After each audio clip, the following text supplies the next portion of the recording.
మంత్రి Ponguleti Srinivasa Reddy camp office incharge camp office నందు దయాకర్ రెడ్డి చేతుల మీదుగా VNB news new year calendar ఆవిష్కరణ చేయడం జరిగింది.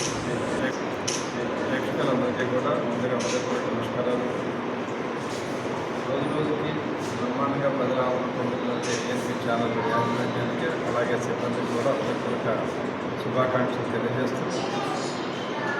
ఇటువంటి మున్సిపల్ ఫలితాలు ఉమ్మడి ఖమ్మం జిల్లాలో కాంగ్రెస్ యొక్క ప్రపంచాన్ని తెలియజేస్తున్నాయి. ఎప్పుడూ కూడా కాంగ్రెస్ ఖర్చుకోటగా ఉమ్మడి ఖమ్మం జిల్లా నిలుస్తూ ఉంది. దాంట్లో భాగంగానే కూడా అన్ని మున్సిపాలిటీని క్లీన్ స్వీప్ చేసినందుకు అంత కాంగ్రెస్ పార్టీ జరుగుతూ ఉంది. ప్రజలు పెద్ద ఎత్తున ఆదరించారు.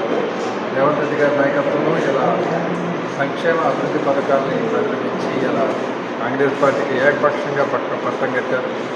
వారి ప్రజల యొక్క అభిష్టం మేరకు వారి యొక్క అభిష్టాన్ని వమ్ము చేయకుండా రానున్న రోజుల్లో మున్సిపాలిటీని ఖమ్మం జిల్లాలో మున్సిపాలిటీని ముఖ్యంగా ఎదిలాపురం మున్సిపాలిటీని అన్ని రంగాల్లో ఆదర్శవంతమైన మున్సిపాలిటీగా తీర్చిదిద్దడానికి మా ప్రీతం నాయకులు రెవెన్యూ శాఖ మంత్రి శ్రీనివాస్ రెడ్డి గారి ఆధ్వర్యంలో ఖచ్చితంగా ఎదిలాపురం మున్సిపాలిటీని అత్యంత అభివృద్ధి మున్సిపాలిటీగా తీర్చిదిద్దాము.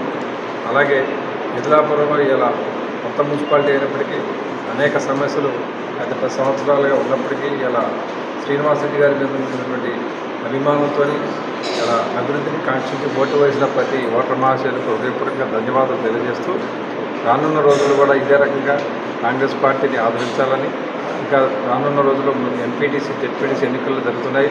ఏదైతే మున్సిపల్ ఫలితాలు వచ్చాయో అదే ఫలితాలు ఇంకా మెరుగ్గా కూడా ఇలా ఎంపీటీసీ జెడ్పీటీసీలో రాబోతున్నాయి.